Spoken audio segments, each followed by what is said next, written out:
Week 2 of Arcasia's Island was a phenomenal week for the game. There were 5 tournaments from 34 players to 128 players that all were successful and really seemed to kind of just showcase what Arcasia's Island might all be about. The truth is, it's very, very top heavy with one particular ink combination, but 2 versions of it being very successful. Some of their decks mostly falling off, but there is a third in the runnings for saying, like, hey, we are here to really represent and kind of showcase what we can do. So with that, let's take a look at the best decks of week 2. The week 2 meta breakdown showcases 9 Sapphire Steel aggro decks, 9 Sapphire Steel item decks, 6 Amethyst Steel aggro decks, 4 Ruby Sapphire control, 3 Emerald Steel discard, 3 Amber Steel songs, 2 Amethyst Ruby, 1 Amber Steel aggro, 1 Ruby Sapphire items, 1 Amber Emerald aggro, 1 Sapphire Amethyst, 1 Amber Emerald songs, and 1 Emerald Steel locations. As you can see here, Sapphire Steel is completely dominating the metagame. 18 combined decks to make up the brunt of the metagame. This would look very similar to, the past where if Ruby Amethyst in set 2 was the most dominant deck for quite some time, it would look like, hey, this is a 3-to-1 ink combination over the others. It's very clear that Fortisphere, Popsicle, Bell, Tamatoa all being played in high numbers to success in these events. So again, week 2, Sapphire Steel, pure dominance. The Ruby Sapphire was the most successful deck last week, falling off in big numbers this week because Sapphire Steel has just shown out to be a much better and more successful deck in its current iterations. It'll be interesting to see if Ruby Sapphire can bounce back, kind of maybe navigate towards a different route, maybe understanding that Sapphire Coil isn't the only way to be successful. As you can see, last week it was the number 1 top 8 deck for across 3 events. This week it's the 4th most successful deck across 5 events. And in some of the events, we just didn't even see the deck. Very interesting to showcase in week 2 how quickly a dip can go. But it's also kind of showcasing that Sapphire Steel is so very dominant. And that's why we're seeing not only it being registered by more players, but also being successful along the same kind of avenue. Amethyst Steel aggro definitely coming out to play. Amethyst Steel mid-range was non-existent this weekend. No one is playing cards that cost 5 or more in these decks. They're all strictly 4 or less, which is showcasing the strength of that and kind of like the understanding of why that deck is being so powerful. It's really just saying, hey, if you want to do your own solitaire thing, you don't want to really interact with me, if you want to play characters that are 1/4s or 1/3s and they're just like not getting the job done in combat, well, I'm going to really punish you. Also, understanding that Genie, without Ruby Sapphire being dominant in the metagame and there not being like infinite answers to it, these Amethyst or the Sapphire Steel decks for that rather really only have Zeus. There's no evasive characters in those decks. So there's no real interaction to Genie. And we saw in the finals of one of the events that Genie just dominated for, like 20 lore itself almost across 2 different games. That really was the reason that it was able to be successful and win those games. So there's definitely some hidden, potential there when you're kind of building these decks and understanding like, hey, evasive might be a good answer to some of these decks because if you can outpace them in board removal or be even, but your characters be evasive so they can't really utilize their challenging characters, I think it's going to be a big deal and a little bit maybe a wiggle room for the future. All in all, great breakdown this weekend. Lots of great tournaments being held, and we're going to discuss some of them at length. And here we are, just as one more time, huge shout out to these players this weekend. Lots of success, lots of variety in these, which is very, very nice. Let's take a look at the best decks from each ink combination. Wanted to shout out Lore 20. This past weekend was the Hunter Burton Memorial Lorcana Championship in Hearst, Texas. Join Lore 20 Pro as we raise awareness of the U.S. National Suicide and Crisis Lifeline 988. They were live on Twitch this past weekend at Lore 20 Pro and on their YouTube channel as well. The Hunter Burton Memorial is an event that honors the life of Hunter Burton, who lost his battle against suicidal ideation. If you or a loved one are going through a mental health crisis or are facing suicidal ideation, call the number 998. Help is available 24/7. For online help or more information on 988, visit 988lifeline.org. I wanted to really give a special shout out to Lore 20 this week. They gave a incredible event for the Hunter Burton Memorial. It's a wonderful thing they've been doing for double digits there. They had a lot of world-class players come and support this event. I think it's great. It's done every year. It's really just a nice thing to get done, and it's for a wonderful cause. So huge shout out to Lore 20. If you don't know what they are, check them out. Link in the description below. This past weekend, Ryan picked up a top 4 finish in the 68-player Hunter Burton Memorial event. This deck has been one of the more dominant decks of the past few weekends, really showcasing that Bell is just a force to be reckoned with. The Apprentice Inventor paired with Popsicle and Fortisphere is showcasing how powerful and devastating a 3/3 on turn 1 can be. Understanding that Let the Storm Rage On and Strength of a Raging Fire are great songs to be sung as early as possible. This is also utilizing the wonderful Sticky Mickey as kind of a counter to opposing Bell decks and Amber Steel decks as well. The Sticky Mickey right now is really powerful because it's a great on-the-draw play that can't just be easily removed by Let the Storm Rage On being sung by a Bell or a Cinderella. Again, following up that on the draw, we have Calhoun. I think Calhoun's another wonderful character on the draw to keep us in matches. And then, of course, our aggressive lines on the play, even having a turn 1 Bell into a Smee, into an Alice, into a Pluto, are some of the most insane lines that we can possibly get away with. The big takeaway for this particular list on this day was Glean. Glean is the 1-cost action that reads Banish Chosen Item. Its player gains 2 lore. Now, this is definitely a way to interact with large items such as Lucky Dime to kind of take away an opponent's Wombo combo in, some way to gain 1,000,000 lore without having very specific things. But it also is a way to give reach to your own items. This deck is not really, relying on Hiram or anything like that. We're very often not utilizing Fortisphere to bodyguard. So giving a little extra reach is definitely a way to catch your opponents off guard. Being able to get to 18 and then play a Glean to finish off the game is definitely a way for your opponents to not actually fully predict. This might not be as true moving forward because it was a nice little tech for week 2, but I can definitely see this card being in this list moving forward in a 1 or 2 of range, maybe not to the extent of 3, but hey, I really like the idea and the innovation on Glean and giving this deck a little bit of reach as kind of a pseudo inkable gathering knowledge and wisdom. Aaron Rubin, the World Class Cards member, picked up a 2nd place finish in the Hunter Burton Memorial event. This is the newest version of the Zan Syad version of Oswald items.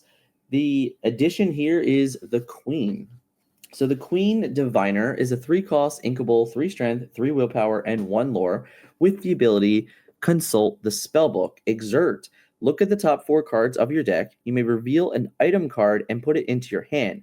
If that item costs 3 or less, you may play it for free instead and it enters play. Exert it. Put the rest on the bottom of your deck in any order. So adding the Queen here is kind of just understanding that what this deck is all about. I also think it's particularly good in the mirror. It's just another threat that your opponent kind of has to answer on curve. So we can have a turn 1 Bell, a turn 2 Oswald, turn 3 Queen, into a turn 4 Hiram, or a turn 4 Scrooge McDuck. Either way, we're putting stats into play and we're putting additional things into play each turn. When we ink on turn 3 to play the Queen, we might hit an item. When we on turn 4, we then might ink again, hit another item, have a way to play Bell for free, have a way to maybe set up a Scrooge McDuck for free, finding our items, putting them in our hands to make them more versatile for Tamatoa, kind of just continuously moving the game forward. With that, there was a removal of a couple cards. You can see we went down on a few Let the Storm Rage Ons. We went down on a Pete. We went up on Shield of Arendelle, and we put on a couple more Queens. All in all, I think this deck is very strong. I think it's one of the more powerful decks in the metagame.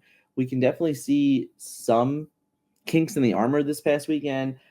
This deck didn't just completely come out and dominate every tournament. It lost in the finals on the draw against Amethyst Steel Aggro of a deck we're going to check out in a little bit. But this is definitely, a deck that's going to continue to be worked on by world-class cards. Now you're seeing Aaron and Zan each be successful with it, along with Jeremy last weekend, along with David Nunez and Braden.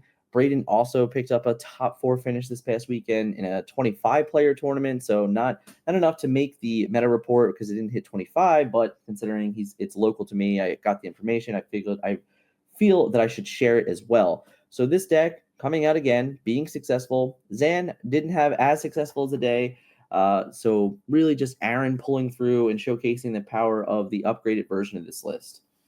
Steven picked up the first place victory at the Hunter Burton Memorial event this past weekend with none other than Amethyst Steel Aggro. This list, very pedal to the metal.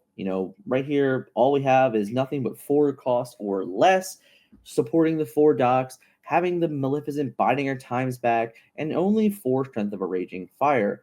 This list showcasing 3 Cobra, 3 White Roses, 4 Merlin Goat as a way to gain conditional lore outside of combat. Of course, still having the 4 Foxes and the 4 Madam Mims, just as a way to either go through the game plan of rebouncing Cobras, rebouncing Roses or Goats, and when in doubt, rebouncing Pete, which is the way that we saw them secure the finals. This is a very fast-paced deck, and it's very much in your face saying, hey, you need to figure out a way to stop me, or I'm going to get the 20 lore, and you're not going to be able to prevent this.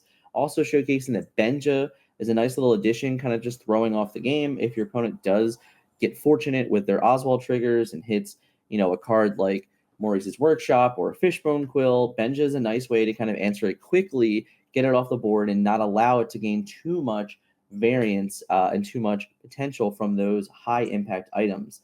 Also as another way to kind of just get off the big lucky dimes and even maybe just slowing them down a little bit by removing popsicles. Benja seems like a very nice fit for any aggro deck currently in the metagame. Last week, we had 2 more chapters added on to the Arceus Island full guide from TFM. This week, we're going to have 2 more. We're going to have a chapter update from Lizard Kitty. We're going to have a chapter update discussing the overall metagame from week 1 to week 2, really showcasing how you can attack, what's really kind of just sticking out to me as an observer and an analyst of the metagame.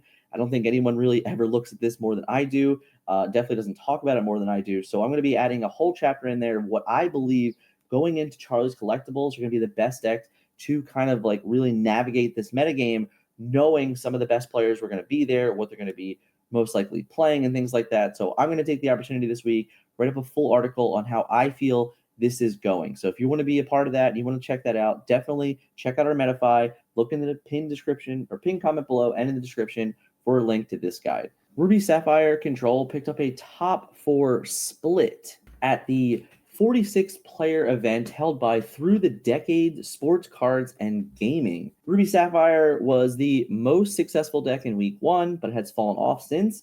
This list looks pretty much the same. There isn't really anything sticking out to me that's shocking. We're still trying to figure out if we are a crab deck, if we are a Maui Shark deck. This list has a little bit more to offer. We're seeing Popsicles and Vitalispheres along with some 4 Sapphire Coils, whereas last week may have only seen 4 Popsicles and no Coils. So this list is still kind of trying to be a bit of an everything bagel, but finding success in a 46-player event and really just understanding like, hey, depending on what the metagame is, gives me the option to play to my deck's strengths. And, playing cards like 4 Visions really helps you navigate through matchups. The 1 Hideaway is definitely playing a little bit of tribute to an answer that we can repeatedly get back with our Maui Sharks. This version also playing 3 Medusas. So Sisu, Medusa, Big Sisu, always interact with Coil very well, along with Brawl. Still attributing going down on how far I go is a pretty interesting thing. For me in the past, one of the best ways to play this deck is a turn 2 ramp into a turn 3 ramp into a turn 4 shark or crab. So removing some of those lines might make it more difficult to be your like really powerful suits, but even a turn 4 Madame Medusa might be a nice little way to play. So I think when you're trying to work through uninkables, cutting how far I go might be a bit of a dividend, but there's only so many uninkables that the deck can get away with. So I definitely do understand that. All in all, shout out to Reed here and shout out to the store for hosting a 46-player event in week 2 that allowed Arceus Island to be played. Derek, the 12-year-old Lorcana kid, finished in the top 4 of the Hunter Burton Memorial 68-player tournament this past weekend, sporting Emerald Steel Discard. And this is really awesome to see because we bring back some of the oldie but goodies in Ana. This was a card that was very dominant in the Shimmering Skies metagame. Hasn't really seen too much love lately, but finds a way to get back to its home. Smash is another interesting card that's really not seen a lot of play or registered decks recently, so it's nice to see that one. And we're supporting Gontu. Gontu, the experienced enforcer, the 4 cost, 2/4, 1 lore, uninkable character with the 2 abilities, close all channels, and don't get any ideas. This character is definitely very interesting. It's very taxing on opposing players. It can really create these moments where it's very difficult for your opponent to kind of do their strategy. It's nice to see this card kind of getting some love. Curious how it really panned out for him over the day, if the tax mattered, if the uninkable was kind of too much to play around. I've had mixed experience with the card so far. There's games where I love it, and there's games where I hate it. So it's still very difficult, but it's nice to see it seeing some love in this type of strategy. Emerald Steel, obviously one of the most despised decks in Disney Lorcana, still finding a home, finding a way to be successful early on in the Arceus Island metagame. Finding room for the 2 I Find 'em, I Flatten 'em as just a co-answer to all of the item decks in the metagame. Very interesting to hear have that planned out for him on the day. This is a card that I think many people have just thought is an auto include, but I'm curious to see how it's actually been playing out for them and if it's really altered the course of any games and really stood out. All in all, this is a nice, well-rounded version of Emerald Steel, kind of just giving you a lot of different variants, a lot of different options. This deck does draw a ton of cards, thanks to Diablo, thanks to Prince John. Of course, the inclusions of like Heffalumps is really great, kind of just stalling out opponent early, keeping Hyrims from questing, keeping Tamatoas from questing, really just doing a lot of all-around things. Really great deck list here by Derek, and a huge shout out to the top 4 finish. Richie picked up the first place finish at the 64-player Ink Invitational this past weekend, sporting Amber Steel songs. This list is very reminiscent of the Zach Bibbins LCCC and the Wojciech from last weekend as well. Putting in a few new cards, which is nice. Adding in a Cinderella Stouthearted to go a little bit bigger on the top end. Adding in a Gontu, which I found was very interesting. And Prince Naveen as well. Gontu is a card that, while you're singing all of your songs, which is great when you're working, it feels very interesting to me that you need the necessary to kind of punish your opponent and take them off songs. I'm actually very curious on what he believes that card was for and what matchup maybe he was trying to get away with it. I found personally this list doesn't necessarily need a Gontu, so I'm curious if Richie really enjoyed that card after this weekend, if it's going to be staying in it. As again, I feel like it's just this uninkable card that some decks really want to leverage and get away with, but other decks just feel like it's actually too detrimental to their own plan. So in any world where this is a card we're playing off the top and all of a sudden, we don't have the ability to sing a whole new world with anything, it might feel pretty bad drawing this card. All in all, it's probably not a card that we're too worried about throwing away in a whole new world hands as well. So really just curious what that was targeting in the particular metagame for Richie. I think in general, this deck was very well positioned. Its top 8 run was phenomenal. He really just got to play his game, and his opponents didn't have much to answer for them. I believe he 2-0'd his top 4 and 2-0'd his top 8. I think he was the higher seed in all of the top 8, so he was able to kind of leverage that as well. I might be wrong. He might have been going second in the top 4, but still won both games on the draw against the lady deck we're going to take a look at just shortly. So this is definitely a deck that people were not sure how it was going to be upgraded, not sure what it was going to do to be successful in the Arceus Island metagame, but we're seeing here that Troubadour and Bianca having success early on in the metagame. An inclusion of Gontu is interesting, but maybe not always necessary. And Neverland really just putting on some work as a low-cost way to kind of just interact and gain lore early. A lot of times these opposing decks don't want to be wasting their turns attacking your Neverland, so therefore it just kind of just like trickles along and gains you lore. I believe in one game it gained like 7 or 8 lore that he needed to win the game to get to 20. So very interesting note that these one-cost locations are really putting in the work early on, and it might be kind of a track record for other decks to kind of figure out and say, hey, you know what? This might not be a character, but putting it in play early and forcing my opponent to interact with it if they choose not to, it really can just represent like a quarter of the lore of the game that you might need to finish them off. That begs the differ at this point. There were 12 different decks that were successful this past weekend. Very curious to hear your thoughts on them. What's been your favorite deck so far? Do you like this metagame? Do you dislike this metagame? Perfect opportunity to hit like on this video. Definitely share with your friends if you're curious on what their thoughts are. Anything to do to help the channel is always appreciative. But definitely let me know in the comments, what is your favorite deck of the metagame so far with the variety of decks that we're seeing in the first few weeks of Disney Lorcana's newest metagame. John picked up a top 8 at the 46-player event this past weekend, sporting Ruby Amethyst. This deck has been a deck that, once again, has been talked about a lot of how it can be upgraded, what can it do to be successful. As you can see here, there are 0 Arceus Island cards in this deck. But we do have a return of a few interesting cards, bringing back Pinocchio, the talkative puppet. The 2 costs 1/1 with the ability that when he comes into play, he gets to exert an opposing character. Very interesting return. Very curious what he's targeting with that card. Specifically only as a one-of. Before, this was one of the more dominant cards in the Into the Inklands metagame, being able to exert opposing Ursulas before they can kind of go off, utilizing cards like Rafiki to combat very early. This deck just seems to have a Pinocchio in it, but not a great way to utilize it without, the 3-strength characters early on, or, it feels like this is going to be an off-curve play. Very curious what he believed the Talkative Puppet was successful and where he was targeting. The Super Goof is another nice addition here. The Elsa Fit Spirit, another nice addition. And then we're kind of just curving out at the end with some choices of Lady Tremaine and Madame Medusa, along with utilizing the library. Pretty straightforward deck with some interesting, one-ofs to kind of finish it off. I always like the specific text in these decks. This deck obviously draws a lot of cards, so it's not hard to see the cards that you want in the specific matchups you are. It's more just understanding of what they are mostly being used for. So for me, I'd love to understand what Pinocchio and Goofy are really targeting.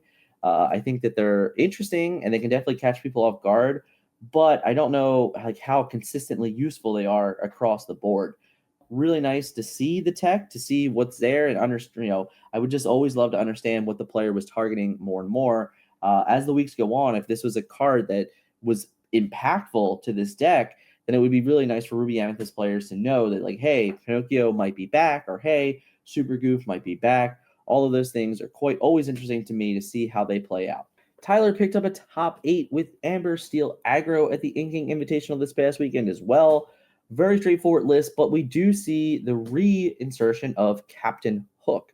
Captain Hook is a perfect on-the-draw card. It's a card that we don't get to see too much play out of, but it does kind of keep opposing bells on lock, specifically in a world where, decks are removing Let the Storm Rage On from them. So if these Sapphire Steel item decks are not going to play for Let the Storm Rage On, then Captain Hook is a perfect answer to Bell because it actually can't be removed from it unless it specifically has Strength of a Raging Fire as well.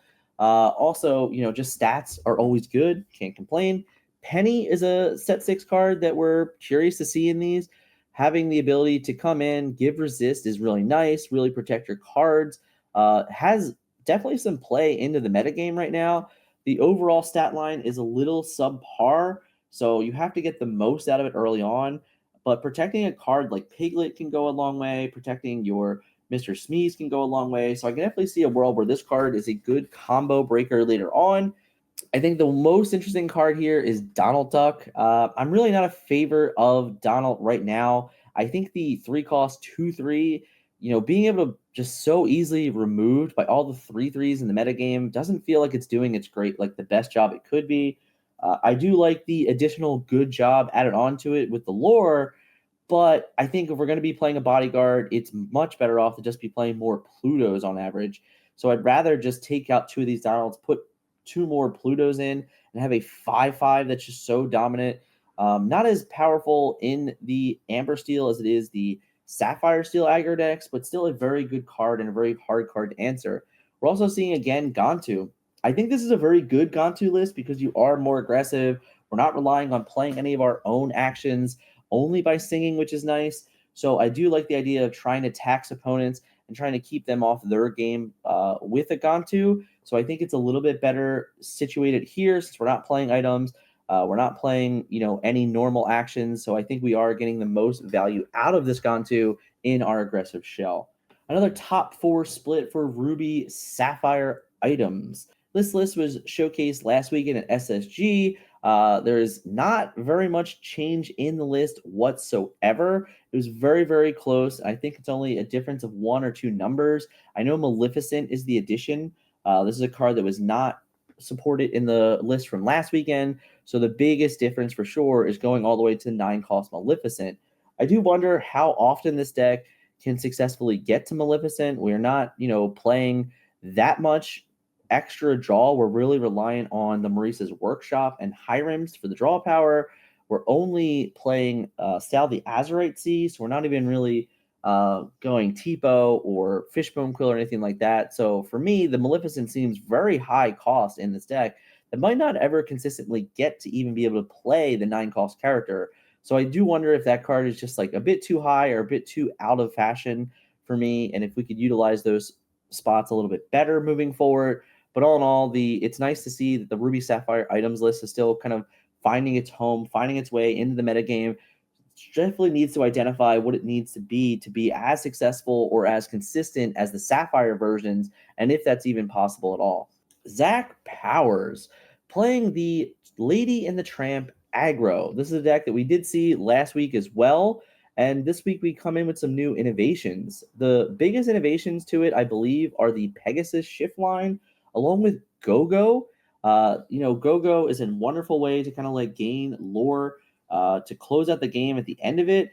The additions of Pegasus kind of creates those really powerful lines. Turn 1 Pegasus, turn 2 Lilo is always fine. Turn 3 we can shift Pegasus, get a bunch of lore with evasive. That's a nice lore gain few turns. Adding evasive threats. Also adding the Megara to this list, which I thought was interesting.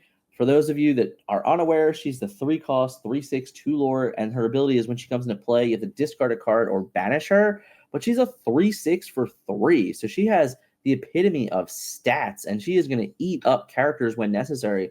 So on the draw, she might be a very, very powerful character, specifically when paired with Mary and Tramp, kind of getting her to buff. She might just be able to turn into a very easy 5/6 or even a 6/6 to just take out opposing characters. The idea that your Megara on the draw might be able to just one-shot a Pluto and live to tell the tale is pretty massive.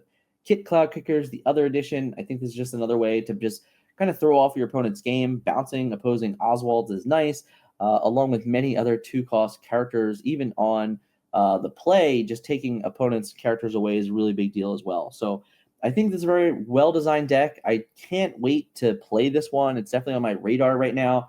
There's what it seems to be. This deck is probably close to a 45-card shell, and the last 15 cards seem to be very up for debate. Through the weeks, we've seen many different versions of this already, showcasing lots of different cards in these what could be flex slots as people are trying to figure out the best version of this. Larry picked up a second place finish with none other than Sapphire Amethyst. This deck supporting the 1-cost Popsicle finally. It's a card that, before in the past we never played in this list. Popsicle just never felt necessary, but in a world where we can actually play a Bell on turn 1 and now even have a shift target for our Bell is a big deal. But all in all, it really helps you fight aggro just a little bit more. It helps prevent them from going so wide so early. Being able to put a 3/3 into play on turn 1 is the perfect answer to a lot of deck strategies against this version. A lot of times, the best ways to compete with this deck is to just put your cards into play, go wide, because the deck really couldn't interact with you as well. But all of a sudden now, when you have a 3/3 on turn 1, it definitely changes the game. I'll also give shout out to Larry here because he was coming to play, and he played Bell in all 3 games of the finals on turn 1. It was definitely showcasing like, hey, he actually even showed some real fun sportsmanship of turn 1, played the Popsicle, and right off the top was the Bell, slammed it into play, showcasing his opponent like, hey, I didn't have it, but now I do. I love those types of games. I love when players are having fun and interacting with each other like that. Really nice. The other interesting addition here is the Queen. The Queen is a card that we've seen in and out of different decks recently. It showing up in Sapphire Amethyst is quite interesting, giving a little bit more way to kind of close out games in Game 3 lore. This deck does a really good job of controlling the board for the most part. So later in the game, when you get up to those 8, 9 ink, 10 ink resource turns, the idea that you can put a Queen into play and something else to protect the Queen is a big deal. And I think you're actually going to be able to really find a way to gain multiple lore with this card pretty easily. And right now we're playing a game where there are a fair amount of princesses finding their home in decks. So gaining 4 lore with the Queen doesn't even seem that out of bounds. Very nice additions here. Really nice to see this deck showcase. Very interesting as well to note that there were 8 Sapphire Amethyst decks in this event, and Larry was the only one to find his way into a top 8. Emerald Steel actions? Emerald Steel Pirates? Really interesting deck here by Chase in the top 8 of the 68-player Hunter Burt Memorial event, showcasing a little bit of Diablo action. And if Diablo and Doc were pirates, this deck would be completely all in. But very interesting list nonetheless. Having the 12 location suite of 2 DeVille Manors, 4 Hidden Coves, 3 Nottinghams, and 3 Seven Dwarves Mines to really go and pair well with the John Silver Greedy Treasure Seeker is quite interesting. The one thing I will note about this list that I think very alarming to me at the start is the Diablo suite in a deck with only 13 actions. Also very interesting to me that we are playing the Pete Pirate Scoundrel, the 1-cost 1/2/1 lore with Pilfer and Plunder. Whenever you play an action that isn't a song, you may banish chosen item. Well, we're doing that with 0 actions. So very interesting to see Pete just really in there as another shift target for the, of course, Space Pirate Pete. But I wonder if actually being utilized to the best of its ability, if there's a way that maybe we can kind of slot a couple Fire the Cans into this list, or a couple Smashes if necessary. Just some other way to kind of get another action in here that is nice and makes sense to the deck, along with maybe going down on some locations. While I love John Silver, I've always felt that the card is just a bit greedy by name. And there's some games where he feels great, and there's other games where he feels absolutely terrible. So against certain matchups, I really fear that this edition of the John Silver is a little bit too greedy. And I think that this deck has a real chance to be very interesting and definitely catch people off guard. But I think it needs to be balanced to what the best cards are. And Diablo still is one of the best things you can be doing on turn 1, regardless of archetype. So having the ability to guarantee shifting Diablo on turn 2, I think is a little bit more important, and you'll probably win more games by doing that than you ever will with John Silver. So I think going down on John Silver's, maybe dropping a couple locations, finding a little bit more ways to include a couple more actions would be a nice little way to kind of just fill out this deck and make it a little bit more versatile. I love seeing the pirate theme here. Emerald Steel Pirates is definitely a deck that is very interesting. I had a very early on budget version of this list, but obviously when we start playing Diablos, we take away the budget in a big, big way. So huge shout out to Chase here for kind of bringing the creativity and being successful in a 68-player tournament with some really, really good Disney Lorcana players. Here's a brief look at the 2 tournaments that were able to kind of just deliver us the most information. This was the 128-player tournament on the left. You can see 18 aggro decks, 15 Ruby Sapphire control decks, 12 Amethyst Steel aggro decks, as the list goes on. And of course, in the Inking Invitational, we can see Ruby Sapphire again was very heavily played. Sapphire Amethyst was very heavily played. And then, of course, 19 Sapphire Steel in combinations is a big one. Even the 8 Amber Steel is notable here with the 6 Diggy Holes, 1 Songs in 1 location. So lots of different versatile going there. Shout out to the Ruby Steel fans, each kind of getting a couple lists here. Not enough to be successful. No one has really been able to find their way into a top 8 just yet with Ruby Steel, but people are still trying, which is, of course, notable. Again, another great successful weekend for Disney Lorcana. I love seeing early on these event organizers and these tournament organizers going out there and saying, hey, Arcasia's Island is the way to go. It's a new set. It came out. We're going to push it. We're going to play it. We're going to let our players play in the format. There were other events this weekend that did not allow Arcades Island, and I'm not going to cover them in the meta report because it's old news. It's not important to us anymore. Shout out to those players that were successful in those tournaments, but in all honesty, I really wish that you could have been playing with Arcades Island instead. It's really nice to see that this early on, we've had so many tournament organizers already commit to it and really just say, like, nope, this is it. This is what we want to do. It's great to see the player base come out and compete. There was 64 players, 68 players, 128 players, 46 and 34 were the 5 events covered in this weekend, which is so nice. Really exciting to kind of just say, like, hey guys, it is possible. Players want to play this game if you just put it out there. I will say that, of these events, I really only knew about a few of them. I'm not even sure that we covered them all in the events video that we did at the end of February. So again, if you're hosting events, best way to do is hit us up on socials. Let us know that your event's coming up. We will include it in that video to get the awareness out. We want tournaments to be successful. We want players to be able to know where to go to play in these events so they can compete with the best of them. Hopefully this video was informative for you guys. Definitely hit that like button for me if you really do enjoy this type of content. We do this weekly. The meta report is our number one priority each week. So want to get this one out early, since huge shout out to Inkdex, huge shout out to all the tournament organizers this weekend for getting all this information available this quickly. Normally this doesn't come out until the middle of the week, but we're able to get it out on Monday this time because all the information was there to be had. Thank you guys so much for cooperating with me today. Allergies do suck. I've been sick for the last 3 days. Hopefully it didn't sound too bad. I do apologize if it wasn't my normal voice, but I tried my best to get this information out there for you guys because this weekend is Charlie's Collectibles, a 10K this weekend to be prepared for. If you're going there, there's already 226 players registered. It might even be more. It's going to 256 players. I wanted to get that information out there quick and early so you guys can figure it out. Again, pin comment below the ultimate meta guide. If you want my full brief opinion of the best decks to play this coming weekend, it'll be in that guide. Thank you guys so much for watching today. We will catch you in the next one.